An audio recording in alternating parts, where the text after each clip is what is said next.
Milo's very upset with me, you guys. She's so mad at me right now, and this is not a joke. She's upset with me. So I've talked about how Milo's favorite toy is her beloved shower curtain ring. She has this little black plastic shower curtain ring that she found when I first moved into this house. It was left behind by the previous owner. And for whatever reason, this plastic shower curtain ring is her favorite object on this mortal coil. She loves this fucking shower ring so much. When she finds it, it's all she wants to play with. But she keeps, like, losing it. She'll, like, shove it under the carpet and then not be able to get it back. She'll, like, push it under the couch and then not be able to reach it.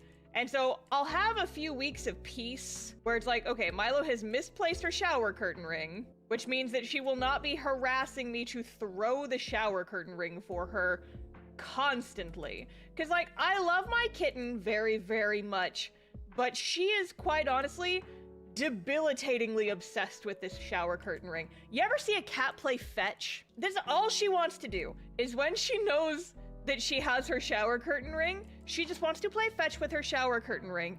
And, okay, have you guys ever seen a cat pant? Cats are not supposed to pant like dogs. If a cat is panting like a dog, it means that there is something very, very wrong, because they're not set up to do that. Milo will get so obsessed with chasing her shower curtain ring that she will start panting and still want to chase the damn thing. Like, she will actively be overheating and still want to chase the shower curtain ring. And I'm like, no, Milo, it is time to stop now. You have chased the shower curtain ring far too much, to the point where it is quite literally unhealthy for you.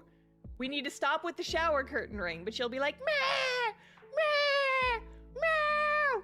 And so whenever she finds the shower curtain ring, she screams at me until I throw the shower curtain ring for her, and then she'll bring it back, and then she'll demand that I throw it again. And this will be a cycle that will happen constantly for hours on end if I allow it. And the only reprieve I get from it is if I hide the shower curtain ring. So chat, the shower curtain ring is currently in my jacket pocket. And I think she has already forgotten about it because she is elsewhere. She was looking for it pretty frantically around my desk for a couple of minutes, but she seems to have forgotten about it or given up. I will give it back to her when the stream is done and I can pay attention to her. But for right now, I need to draw so she can get her shower curtain ring back later. Oh yeah, actually, you know what I'm thinking, now that I think about it? Me hiding Milo's shower curtain ring is not the only reason my cats are upset with me today. Poor Molly has been distraught today because I refused to open the window for her. So a little bit of backstory, gang. Molly was an outdoor cat. She was a stray, she was feral until she got taken in by some kind people and she was signed up with a shelter.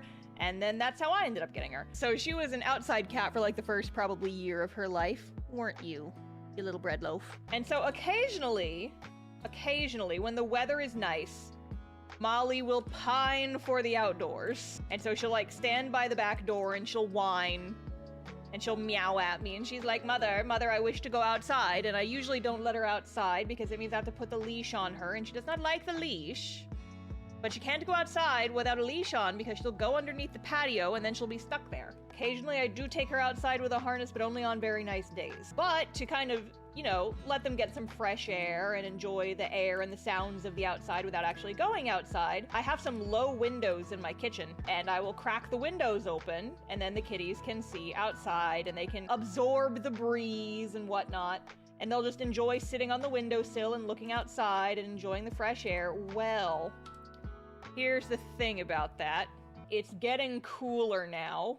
It's like in the 70s during the day here in Texas. So, you know, it's really nice to leave the windows open. And I do have screens on my windows, so it's not like bugs can get in and the cats can't get out. Well, as it's getting cooler outside, I think that there are some varieties of creatures that are potentially feeling the warm air coming from inside my house and thinking, ah, warm air. This is a warm place. I should go into this place in order to get some warm, says all the insects in my yard. So yeah, you know, I leave the windows open and there's a screen on the windows. However, I think that perhaps the screen may not be completely infallible because not once, not twice, but 3 times in the last 5 days.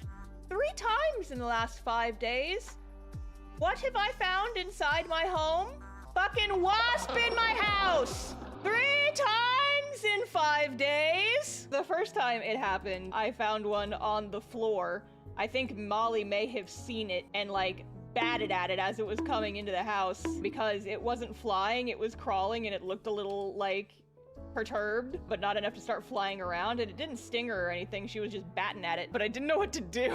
So I went by the Catbug School of Logic, put a blanket over it. I grabbed a dish towel and I threw it on top of the wasp, and I was like, cool. Now what? And I was like, what do I do now? And so I was thinking if I get a cup, I can like grab it maybe and throw it outside. And then I saw, you know, like my flip-flops sitting by the front door, and I was like, all right, I guess we're doing this now. And so I grabbed a flip-flop and I came over, and Molly was, you know, she was hovering in the area because she wanted to, you know, she wanted to eat it probably. And I just like knelt down next to it. I took that flip-flop and I just whacked the towel on the floor for a couple minutes. It was just like, Molly, don't judge me. Whack, whack, whack, whack, whack. Because I didn't want to take the towel off and risk it flying away. So I just whacked the towel until I was reasonably confident that the wasp was dead.